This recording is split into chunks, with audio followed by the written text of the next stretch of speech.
11월 8일 중간선거가 8일 미국 전역에서 일제히 막을 올린 가운데 집권 여당에 대한 심판 성격을 띤 이번 선거 결과에 따라 입법부인 의회의 하원과 상원 다수당이 결정되게 됩니다. 민주당과 공화당 중에서 어느 쪽이 의회 권력을 갖게 되느냐는 바이든 대통령의 국정 동력 유지 여부에 직결됩니다.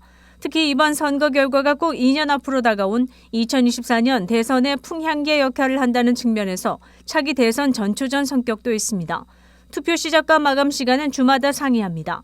버몬트주가 미 동부 시간 오전 5시부터 가장 먼저 투표를 시작하고 대부분의 주는 현지 시간 오전 6시에서 8시에 투표를 개시합니다.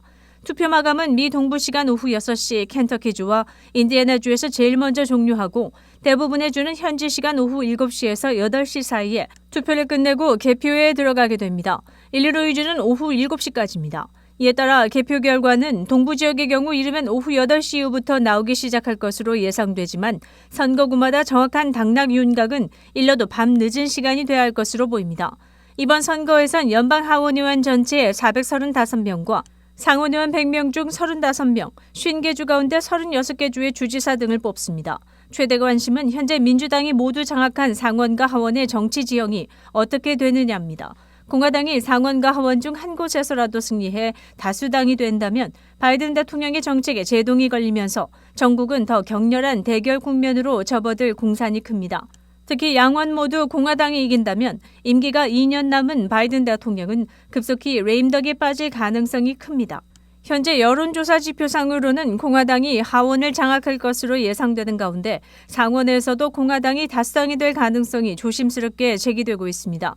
정치 분석 매체 리얼 클리어 폴리틱스는 7일 상원의 경우 민주당 44석, 공화당은 48석을 확보한 가운데 애리조나, 조지아, 네바다, 펜실베니아, 위스콘신, 워싱턴, 콜로라도 등 8곳을 경합지로 분류했습니다. 하원은 민주당 174석, 공화당 227석 우위 속에 34석을 접전지로 봤습니다. 하원은 218석을 확보하면 다수당이 됩니다. 리얼 클리어 폴리틱스 분석대로라면 경합지 34곳을 모두 민주당이 가져가도 공화당이 다수당을 탈환한다는 뜻입니다.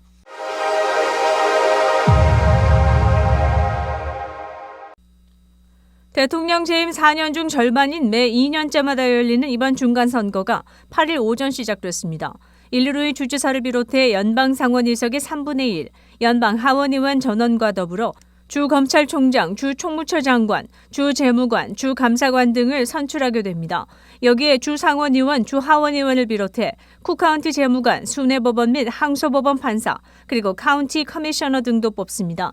조기 투표는 7일까지 지역 인근 투표소를 통해 이뤄졌습니다. 이른바 선출직 공무원을 선택하는 날인 만큼 시카고 및 서버브 지역 투표장 인근은 8일 오전 6시부터 투표를 하고 출근하려는 사람들로 붐비기 시작했습니다. 투표는 8일 오후 7시까지 이뤄졌습니다. 예를 들어 주 상원의원 로라 머피 캠페인을 벌이는 자원봉사자들은 각 지역구 투표소를 방문하며 유권자들에게 한 표라도 더 찍어줄 것을 호소하기도 했습니다. 그 외 28지역구는 특히 한인들이 많이 거주하고 있는 나일스, 데스플레인, 몰튼그로브, 샴버그, 엘크그로브 빌리지 등을 포함하고 있어 투표소를 찾는 한인들의 모습도 가끔 눈에 띄었습니다. 이번 중간선거에 최소한 한인 3명이 본선에 진출했습니다. 레이카운티 할리김 재무관이 재선에 도전하고 있으며 일리노이주 91지구 민주당 하원의원에 샤론 정 씨가 선전하고 있습니다. 샤론 정 씨가 당선되면 일리노이주에 첫 한인 여성 하원의원이 탄생하게 됩니다. 다만 지역구가 공화당 강세 지역이라 선거 마지막까지 지켜봐야 한다는 입장입니다. 또 시카고 및 쿡카운티 등에서 가정폭력 관련 변호사로 활약하는 이나 유 후보도 듀페이지 카운티 이사회 디스트릭트 2의 민주당 후보로서 이번 본선에 진출했습니다. 이번 중간선거 개표 결과는 8일 오후 늦은 시각에는 나올 것으로 보입니다. 윈TV 채널 24.5와 MCTV 채널 24.6 방송은 안테나를 이용한 공중파 방송을 통해 시청할 수 있습니다. 연방우정국 USPS는 휴일에 길거리에 세워진 우체통 사용을 자제해 줄 것을 당부하고 나섰습니다. 일요일과 공휴일 등 휴일은 현금 및 수표 또는 기프트카드 등을 가장 많이 발송하는 시기인 만큼 최근 절도범들의 절도 행각이 늘고 있기 때문입니다. 절도범들은 낚싯대에 접착제를 붙여 우체통 안에 우편물을 꺼내 그 안에 있던 체크의 금액 등을 변경하고 갈취하는 것으로 드러났습니다. 이런 형태는 이미 시카고 다운타운 지역에서도 발생한 바 있습니다. 특히 도난 우편물은 신원 도용에 이용되기 쉬워 각별히 주의해야 한다고 고정국은 덧붙였습니다. 이런 절도는 이른 새벽이나 심야에 그리고 휴일에 자주 발생하고 있어 이 같은 시기에는 중요한 물품은 직접 들고 우체국을 방문할 것을 권고했습니다. 체크를 우편으로 보낼 경우 쉽게 지워지지 않는 젤 타입의 펜으로 작성할 것과 아울러 은행 계좌를 수시로 체크해보는 것이 현명합니다. 기프트카드도 영수증을 따로 보관해 기프트카드 취소 및 교체가 가능하도록 해야 합니다. 우정국은 매일 우편함을 체크하고 집 주소가 바뀌면 우정국에 신고해 새 주소로 우편물이 배달되도록 조치해야 한다고 조언했습니다.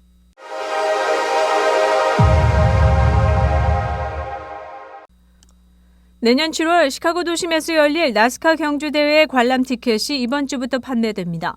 나스카는 7월 1일과 2일 경기와 각종 이벤트를 관람할 수 있는 예약권과 프리미엄 티켓을 오는 10일 오전 10시부터 판매한다고 발표했습니다.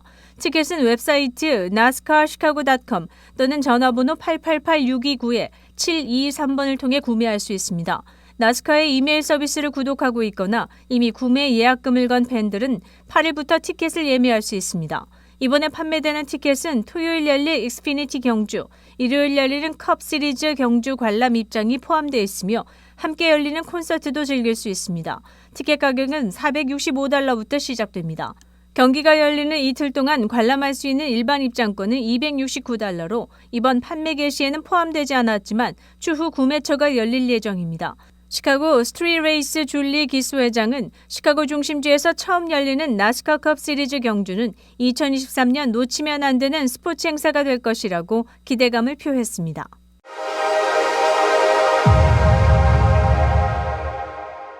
파워볼 잭팟이 $19억 달러에서 $20억 달러를 훌쩍 넘어서면서 지금까지 파워볼 상금 중 가장 큰 당첨금을 탈 행운의 당첨자가 캘리포니아에서 나왔습니다.